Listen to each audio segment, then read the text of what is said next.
horizontal lines. Diagonal and horizontal lines are used primarily on a two-dimensional surface to illustrate the three-dimensional optical illusion that we perceive as three-dimensional art on a two-dimensional surface or canvas. There's a lot of diagonal lines. That's from a geometric standpoint. That's like the geometric architecture of art formation.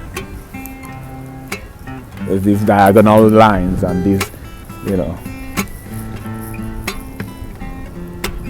it's fascinating. And you have these, because we have up, down, left, right, front, back on the three-dimensional plane, but on a two-dimensional surface we don't have up, down.